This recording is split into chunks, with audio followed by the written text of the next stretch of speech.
Bharat Ratna doctor Bhimrao Ambedkar को कोटि कोटि नमन। ये कार्यक्रम डॉक्टर भीमराव अंबेडकर के जीवन पर आधारित है, जहां भारत की जनता के प्रति उनके योगदानों को पूरी सजगता से चित्रित और रेखांकित करने का प्रयास है। कार्यक्रम में दिखाई गई घटनाएं लब्ध प्रतिष्ठ पुस्तकों से ली गई हैं। इस कार्यक्रम के जरिए चैनल की ओर से एक विश्वसनीय, सजग और सकारात्मक प्रयास है कि डॉक्टर बाबा साहेब भीमराव अंबेडकर के जीवन की संघर्ष यात्रा एवं गौरव गाथा पूरे आदर के साथ घर घर पहुंचे और उनके योगदानों से सभी संपूर्णता में परिचित और आह्लादित हों।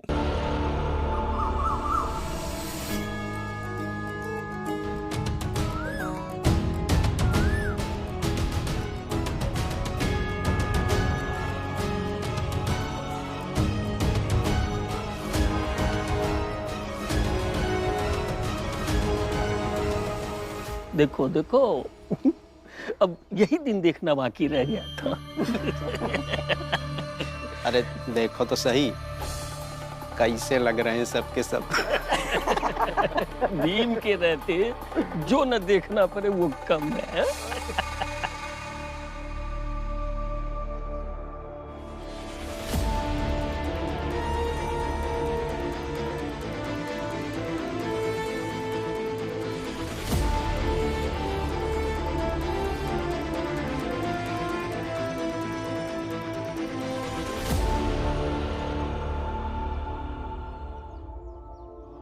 सबने झाड़ू ले लिए ना हाथ में? हाँ। सेवाराम बाबा ने सिखाया है, जब तेवर योद्धा के होते हैं तब कोई भी चीज हथियार बन जाती है। चलो इस हथियार से चाहे कुछ हो ना हो, मुफ्त में बम्बई साफ जरूर होगी।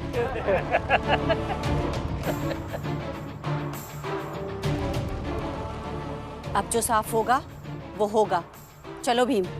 अब रुकिए काकी, दीपक को आने दीजिए, फिर चलते हैं। दीपक, दीपक। मैं यहाँ हूँ भीम भैया।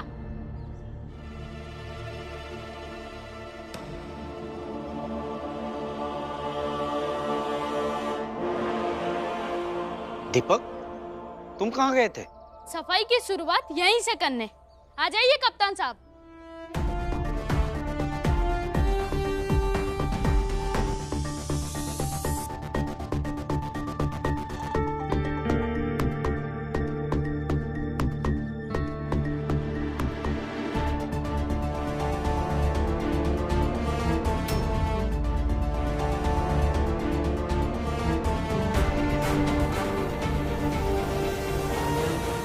कप्तान साहब, कल रात को मेरे बाबा मुझे धमकी दे रहे थे कि वो मेरी आई को मार देंगे।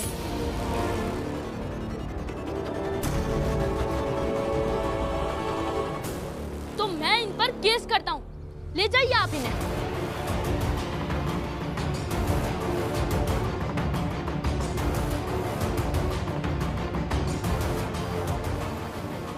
दीपक, तुमने अपने बाप पर केस कर दी?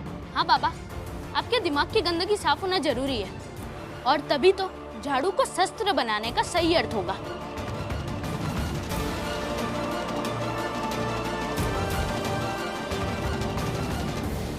ले चलो इसे। चलो चलो सीधा। छोड़ो छोड़ो।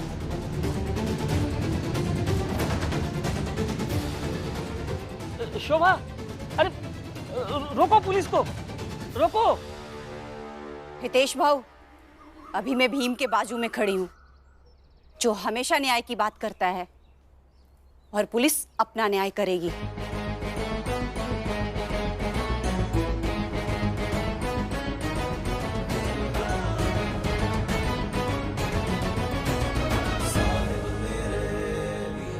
भीम भैया चलते हैं। चलिए सब लोग।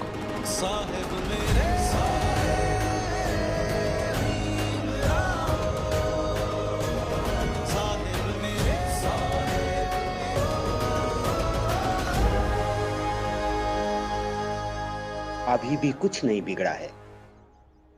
भीमराव को नौकरी दे दो, नहीं तो झाड़ू क्रांति से आप सबकी सारी गंदगी बुहार दी जाएगी।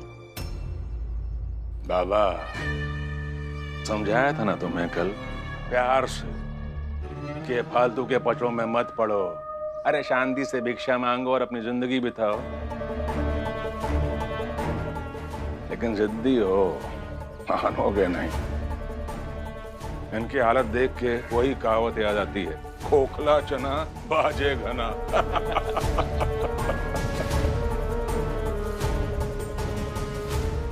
बड़े बड़े सूरमा आए और चले गए। चलो देखते हैं क्या करते हो। जिनका समर्थन कर रहे हो ना तुम, वो भीमराव, बहुत कोशिश की उसने नौकरी पाने की, पर कुछ हो नहीं पाया।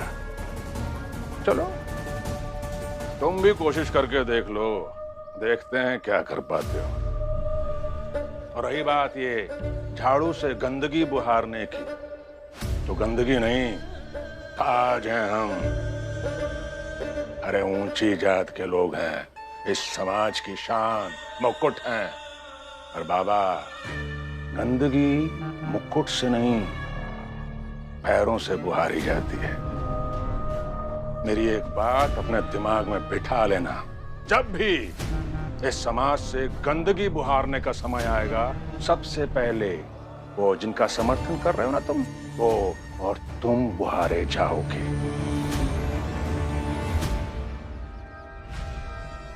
देखते जाइए और महसूस करते जाइए क्या क्या साफ होता है और क्या क्या बुहारा जाता है, किसका मुकुट बचता है और कौन अपने पैरों से इतिहास लिखता है।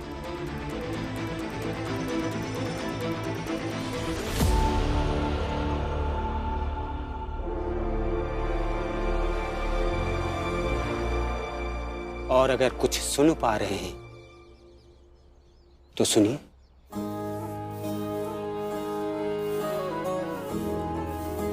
कुछ सुनाई दे रहा है? कुछ सुना क्या तुमने? है? क्या बोल रहे बाबा? है? क्या सुनाई पड़ रहा है? कुछ नहीं। वो देखिए,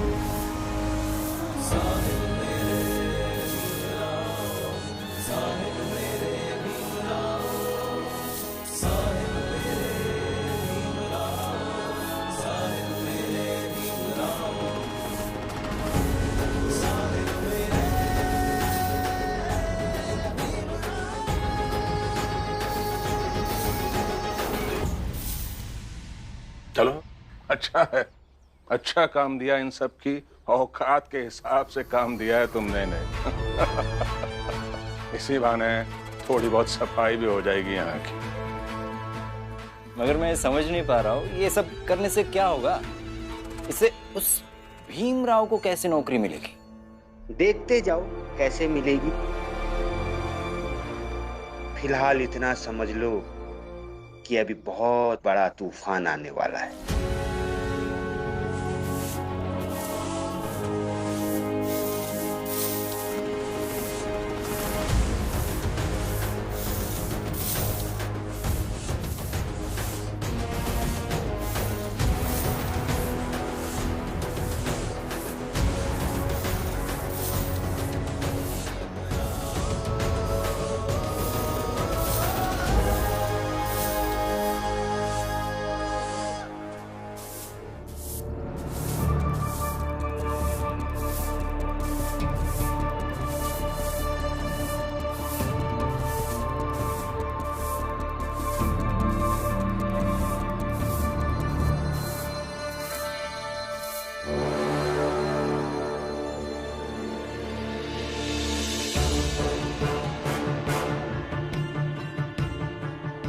हर बार वो मेरे सामने जीत जाता है और मैं पराजित होकर हर बार उसके सामने खड़ी रह जाती हूँ।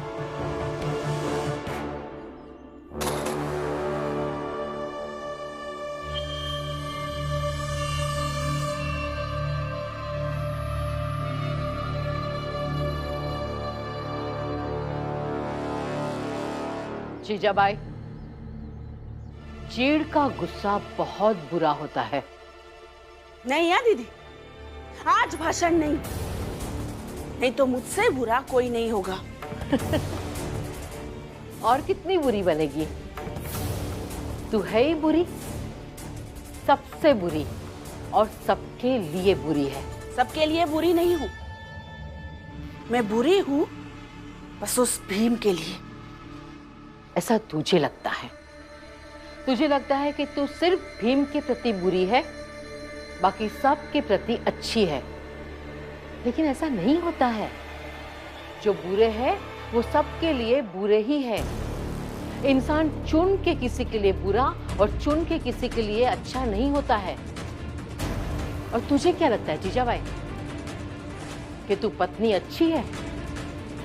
तो सच तो यह है कि तू पत्नी भी बहुत ही बुरी है। फोकट में जुबान मिली है ना, बोल दीजिए कुछ भी। तेरी तरह बकवास करने की आदत नहीं है मेरी। जो भी कहती हूँ प्रमाण के साथ कहती हूँ। वहां सारे घर वाले सड़क पे झाड़ू लगा रहे हैं और तू यहाँ उसी झाड़ू को फेंक रही है। तेरा पति भी उन सबके साथ है ना, तो तुझे तेरे पति का साथ देना चाहिए। लेकिन साथ देना तो बहुत दूर की बात है तेरे लिए। अब तू ही सोच कि तू कैसी पत्नी है। दीदी, वो मौत से भी लड़ने जाते ना तो भी मैं उनके साथ जाती, लेकिन वो भीम का साथ देने गए हैं, और भीम का साथ देने में मैं उनका साथ कैसे दे दूं? रमा से सीख कि पति का साथ साया बनकर किस तरह देना चाहिए। दीदी, आप भी ना बड़ा मजाक करती है। वैसे आप अपने पति के साथ कितने दिन रही थी, जो आप मुझे सिखा रही है? इसलिए अच्छा यही होगा अपना ज्ञान और ये झाड़ू दोनों अपने पास ही रखिए। मैं चलती हूँ। जीजाबाई, जीजाबाई, अगर मेरा ससुराल तेरे ससुराल जैसा होता तो मैं कभी वापस नहीं आती।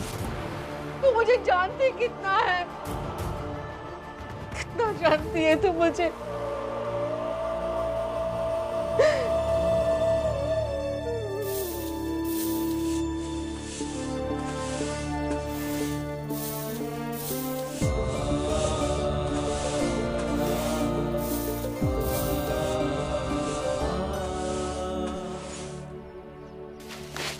लो, इसे ही बुआर दो।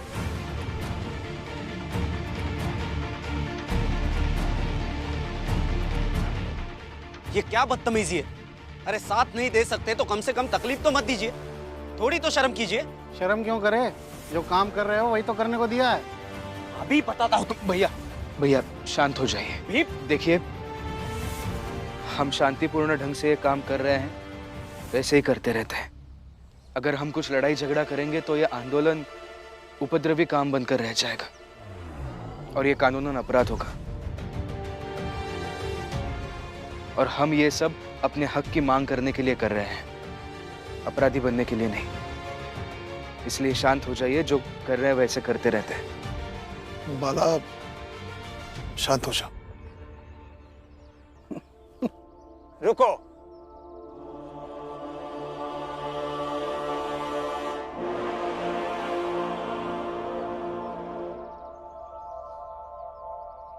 एक भ्रम है जो दूर कर देता हूं।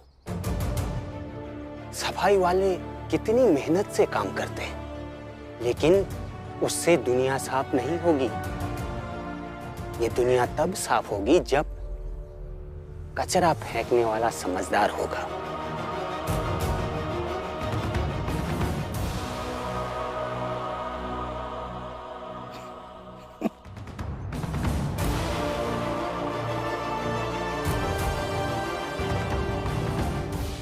चलिए।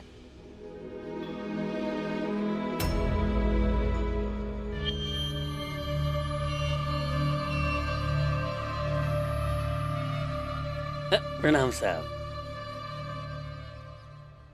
साहब, ये पुरुषोत्तम के लिए खाना लाए हैं, तो आप अगर कहें तो खिला दूं? खिला दो। वैसे भी पुरुषोत्तम का अपराध इतना भी बड़ा नहीं है कि उसे फांसी पर लटका दे दो।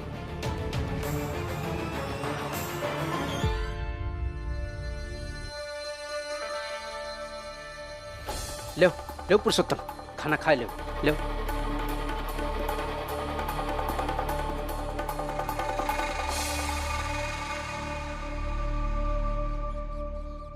साहब, आप लोगों ने मिलकर अगर भीमराव को नहीं रोका तो आपका ही काम मुश्किल होगा।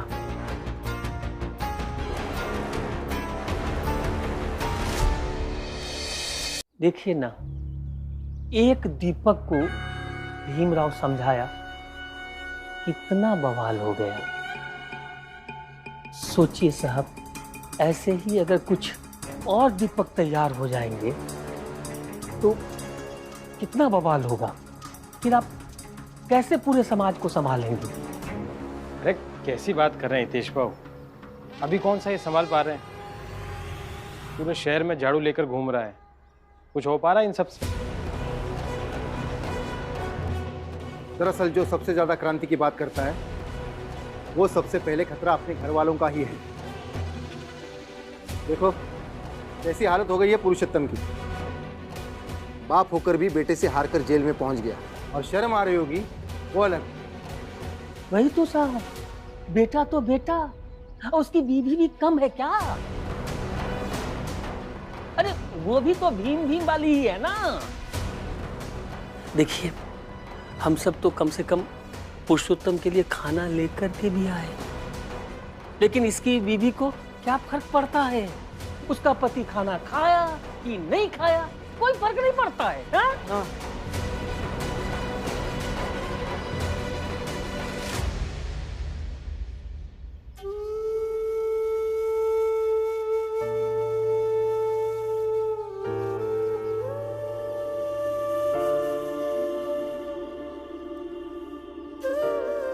अरे क्या हुआ आई? खाओ ना।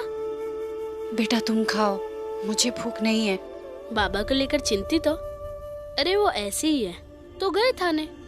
वो बुरे आदमी है, वो आपको परेशान कर रहे थे और मुझे भी परेशान कर रहे थे। आई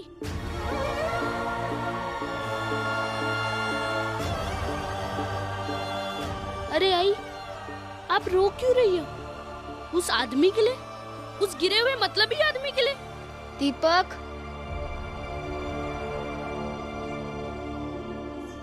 ऐसे नहीं बोलते। रमाताई, समझाइए आई को, उस आदमी के लिए रो रही है। पति है वो इनके, और एक औरत का मन व्यक्ति की अच्छाई बुराई को अलग रखता है, उनसे जो रिश्ता है उसे अलग रखता है। और पति चाहे जैसा हो, मगर है तो पति ही ना।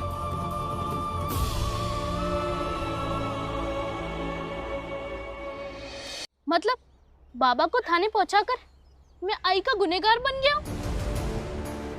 मैंने ऐसा कब कहा बेटा? आपके आंखों से बहते हुए आंसू तो यही कह रहे हैं। मैं तुम्हें कैसे समझाऊं? भीम भैया से जाके पूछूंगा।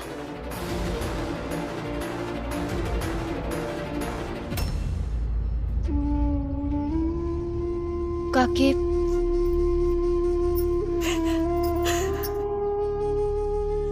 काकी, आप रोइए मत, आप शांत हो जाइए और ये खाना खा लीजिए और चिंता मत कीजिए। जोकू काका, जनार्दन काका, हितेश काका, वो सब उनके लिए खाना लेकर गए होंगे। रमा, मैं जानती हूँ वो लोग गए ही होंगे उन्हें और बुरा बनाने, लेकिन मुझे बुरा ये लग रहा है, ये मर्द समझते क्यों नहीं है कि हम औरतें उनसे कितना प्यार करती है। हमारे लिए हमारी पूरी दुनिया हमारे पति ही तो होते हैं, और ये पति हमें अपनी दुनिया में ऐसे ही किसी कोने में पड़े रहने देना चाहते हैं बस। ऐसा क्यों होता है रमा?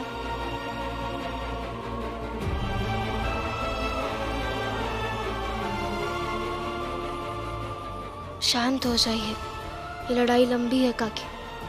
जात की लड़ाई के बाद औरत को औरत जात के हक की लड़ाई लड़नी होगी।